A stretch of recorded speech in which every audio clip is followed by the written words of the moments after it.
Good afternoon, and welcome to a fireside chat with David Blake. I'm going to start out by saying that David Blake is one of my favorite people in the world. He's a fantastic entrepreneur who I backed after, I think, the first meeting, first seeing your vision for an extraordinarily successful company called Degreed. David decided to move up, retire to executive chairman of Degreed last year in an incredibly smooth transition with your dear friend and co-founder, Chris McCarthy. And he has taken the quite extraordinary and ambitious step of running for vice president. And when I tell people that David's my dear friend and person I admire hugely is running for vice president, the next question is usually, of what? So with that, David, you've done a lot of work on this. Can you explain to the crowd how it's possible to run for the vice president of the United States, how you decided to do this, and what you're trying to achieve in this campaign? Yeah, I think, starting with why, and something I don't think I've ever really shared with you, so much of my life has been driven by education. That was the goals and the mission of my life. And some point along the way, my daughter asked me if Americans hated each other this much when I was a kid. Oh. And, it really began to orient me seriously to what is going on. And, and so it pulled me into, and I try and not fall in love with solutions, but try and fall in love with a problem. And then just try and understand and be sort of oriented to what is the best way we can make a difference. Which is the way you built Degreed. It is, yeah. And, Deborah mentioned she invested after one meeting, but, it was very similar because back then I didn't know what the solution was. I came to you and I said, we're a search party. Here's the problem. And we are going to fix it, but I don't know what it's going to look like. We're just sort of rooting around in the leaves right now. And you said, I love it. What drew me into this? Hyperpartisanship, this division that we are feeling. And I believe in a two-party democracy, we can't afford to govern by doing and undoing every 4 years. Right. To be competitive in this two-party democracy, these 4-year terms, when we're competing with a China who can have a 40-year administration, we've got to be moving forward every 4 years. And we're not right now. And what drew me to this was the founding fathers. They had to anticipate all the ways democracy might break. And the check and balance they gave us on divided government was the vice presidency. And so I started exploring and learning and researching and starting to reach out to people. Here's sort of the bottom line, what I discovered. The 12th Amendment of the Constitution, it gives us the right to elect the vice president. It calls for a distinct list and a distinct ballot for the election of the vice president. And here we are, and we've lost it. And so we'll talk a little bit about it, but we already have this right. And so this is really about just standing up, reclaiming this office that was created to be the check and balance on divided government. And it's really a chance to create a unifier in chief, to use this office as a domestic diplomat in a time of division. How do you get on the ballot? Yeah, it's actually good news. Look, this reform, as compared to other things, right now we've heard some musings in the news about the Electoral College. Some people want to get rid of the Electoral College. That is so hard, so hard. You have to have 2/3 of the House, 2/3 of the Senate, and 3/4 of the states to ratify. The good news about this is we already have the 12th Amendment, and that is our truth. We don't just ignore our amendments. Because of the 12th Amendment, the Electoral College already votes separately for president and vice president. The one place it's gotten sort of mixed up is the parties co-opting the office, creating a slate and then a ticket, and on the ballot. That's the one place this choice is sort of no longer available to us.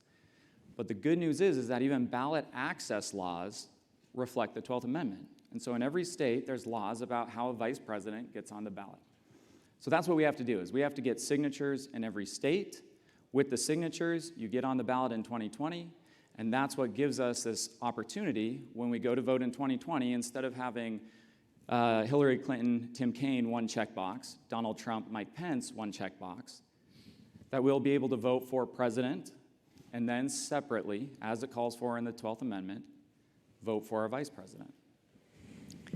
Fascinating. So play this out for me. You end up with a Democrat and a Republican, and they have vice presidential candidates. So you will effectively be running against their vice presidential candidates, or is there some hope on your part that one of the leads from the parties would actually choose to go with you? How? Yeah, I'm a registered independent. And, first I would say the 12th Amendment is our constitutional right, no matter what your politics are. This office is ours, no matter what your politics are. And it's worth thinking about, and it's worth remembering that. My politics, I'm a registered independent. And I believe this office is particularly well suited to that role of being a unifier, but even further, a chance at coalition building in a government where we have very few chances of coalition building. And what I didn't appreciate when I came into this, I knew that I felt sort of disaffected by the parties. And I had some friends that sort of, talked as I did or sounded like their concerns were similar. But when I started studying this, what I didn't appreciate, 2012 is when America crossed over. Since 2012, we now have more registered independents than we have registered Republicans or registered Democrats. And that is not something we're hearing talked about. That is not something that's in sort of the media narrative right now. But America is roughly about 25% Republican, sort of roughly about 30% Democrat, and sort of roughly about 40% registered independents. So what's happened is increasingly, independents, we don't have real voice in this two-party system, and there's a growing number. And so I think this office is a chance for to bring a broader coalition to the executive branch of government. So yes, we could compete. We can get on the ballot as an independent and compete with the parties. But then you also made reference to, well, would one of the major party candidates ever be interested in an independent? And I don't know that they are yet. But we've seen calls for unity tickets. But when you think about that math, just think about that for a moment. If a major party candidate were to pull an independent onto the ticket, it arguably is an overwhelming coalition and could guarantee then sort of a winning coalition. You almost take us towards a parliamentary type. A little bit, yeah. A little bit. It's that coalition approach, and we have very few chances at coalitions. It's fascinating. So what power does a vice president have to begin with? Is it allocated, or is it actually very clearly defined or clearly defined?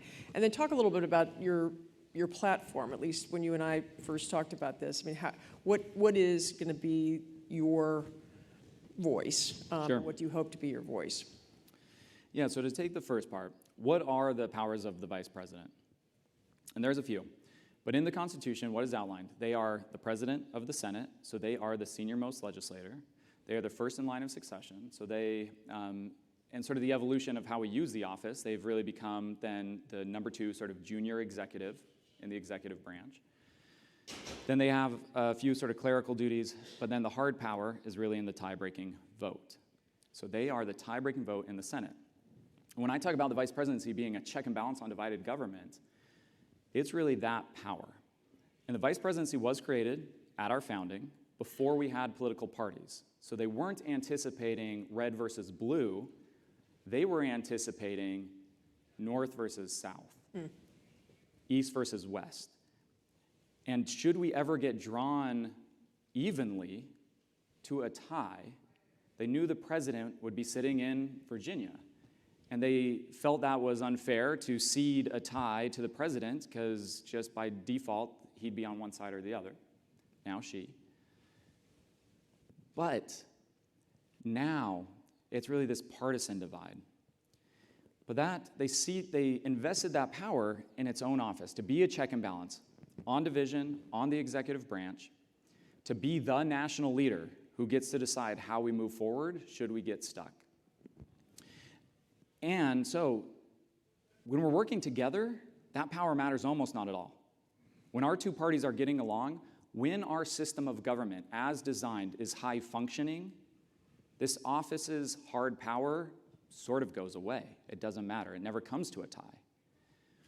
But we are highly divided, and this office matters in times of division. And as evidence of that, Mike Pence, in 2 years, has cast more tie-breaking votes than any vice president, those who served 8 years included, since 1841.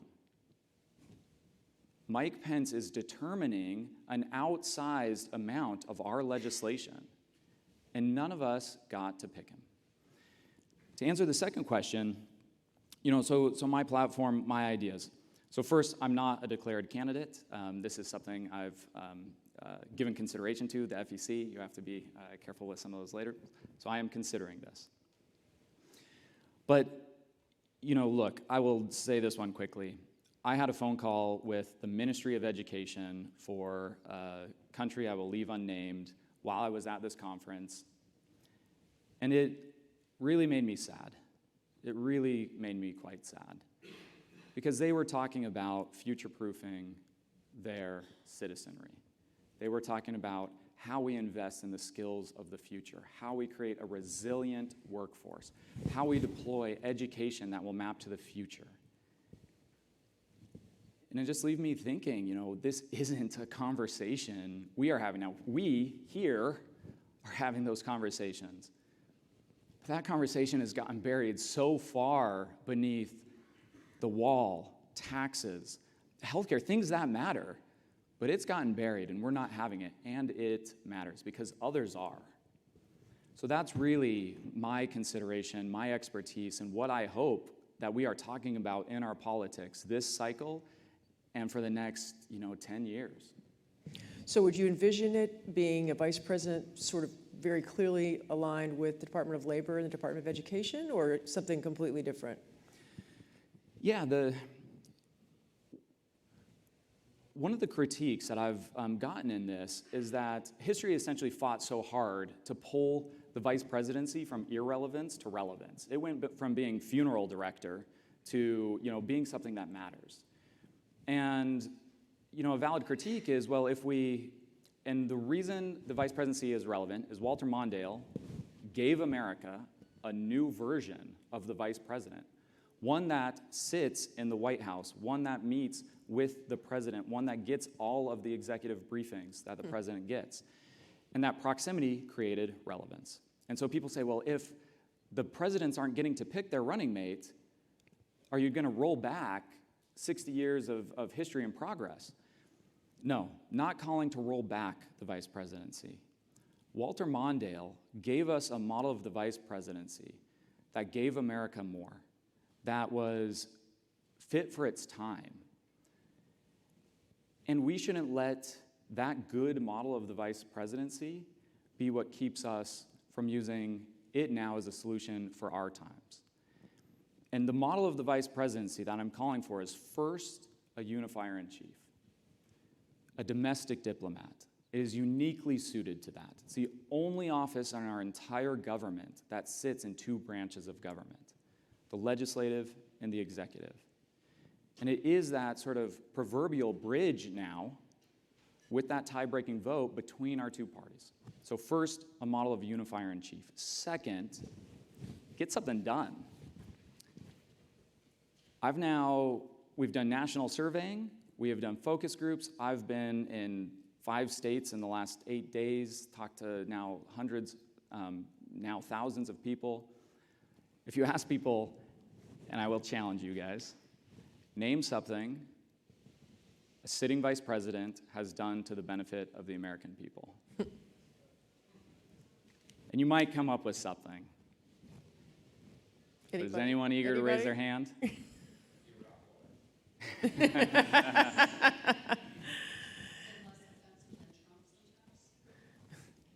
we can get more from this office. This is 50% of our elected federal representatives. We can get more from this office. So yes, the second part of it, get something done. Focus on labor, on education, on workforce. So one question that I had really from the first time we talked is, you want to be the unifier in chief, so you want to be independent, not biased. Now, which is lovely, but education is very political, right? So jobs, I get. The jobs part of it's not much political about that. People need effective jobs and to make a living. How do you deal with the inherently political issues that underlie the drastic improvements that we need in education? One thought really quick, which is education, higher education in particular, is what you see mostly surveyed and polled on, has benefited from broad bipartisan support in America largely for the last 75, 80 years. And we are starting to see that diverge.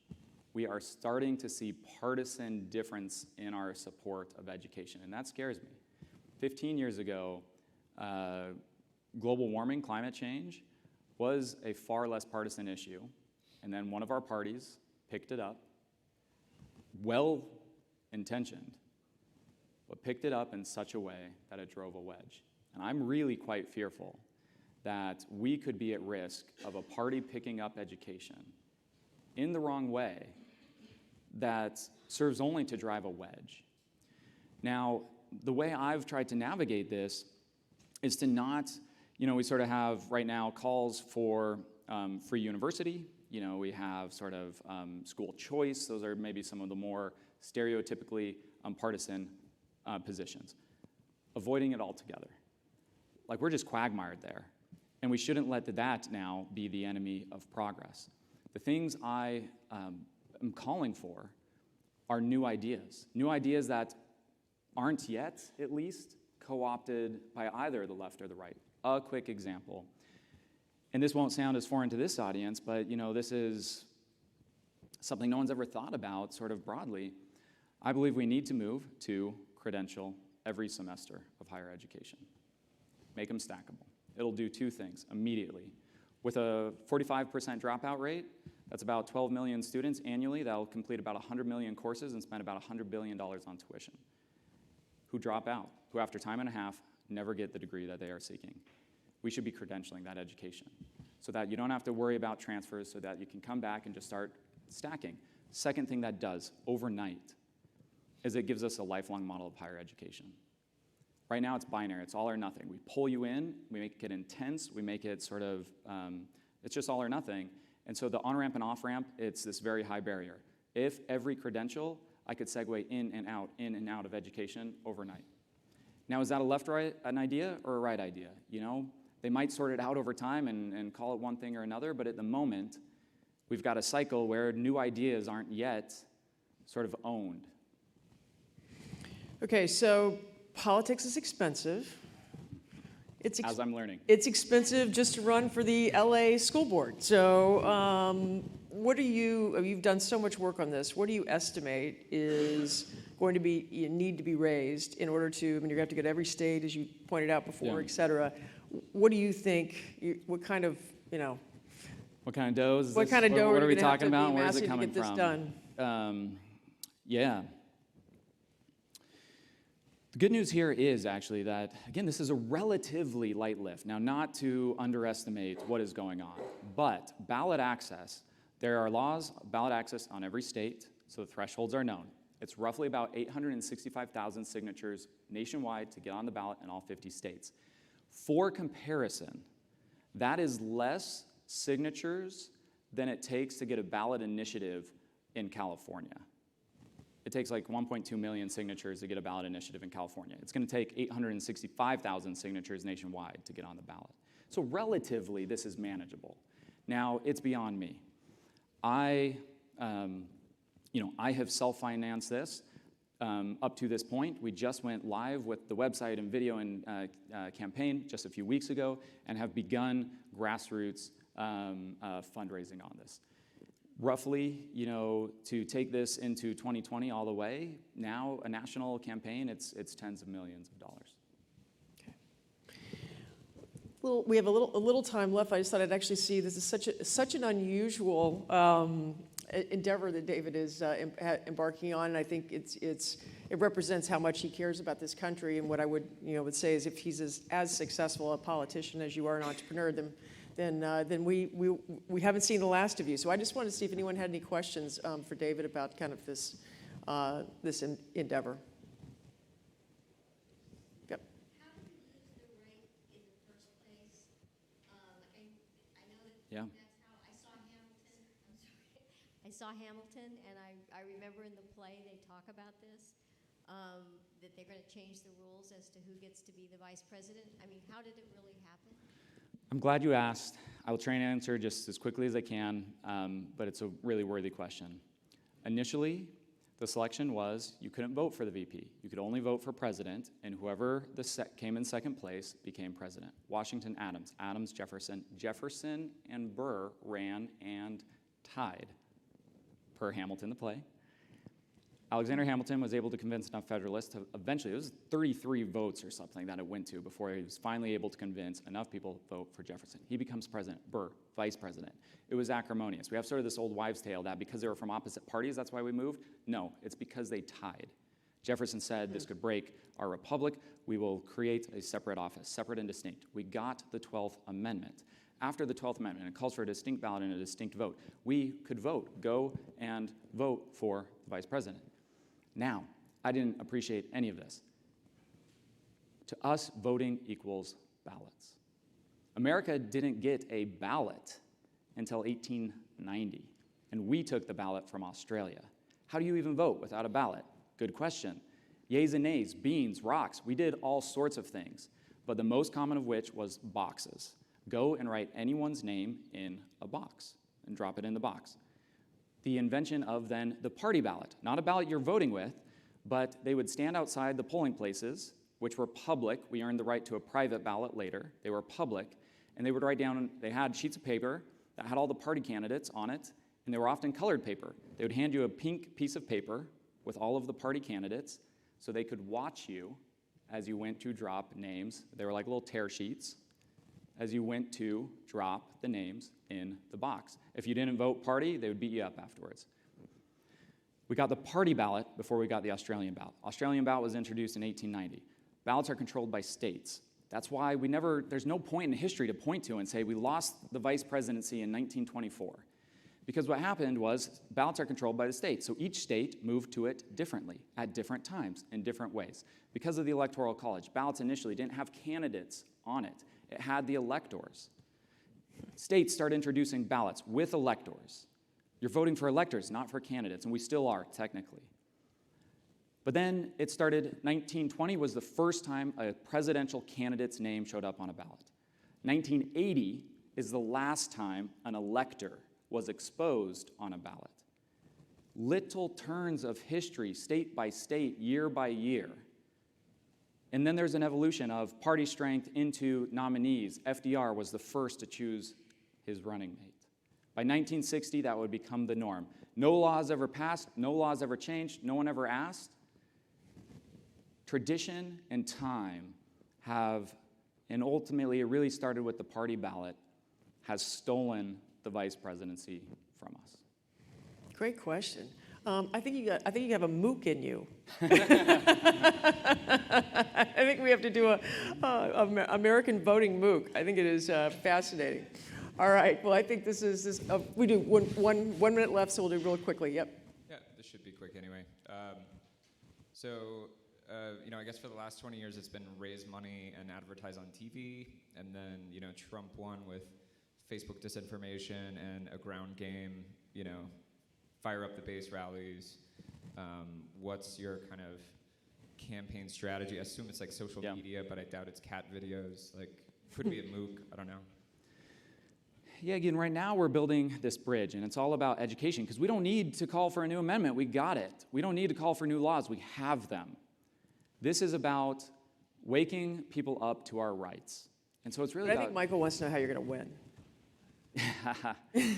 So it's digital. Sharing an idea is a lot easier than running a candidate. Right now, we've got to share this idea as fast and far and broad as we can. It's digital, it's social media. And if you go to, I'd be remiss, VICE.RUN, it is our website. It's got videos up on it. It's got white paper. It's got national polling and research. And would ask all of you, how do we affect this change? If you like what you heard today, go and pledge on VICE.RUN, and that is how we begin to make this real. Thank you very much. Thank you, David. Thanks very much.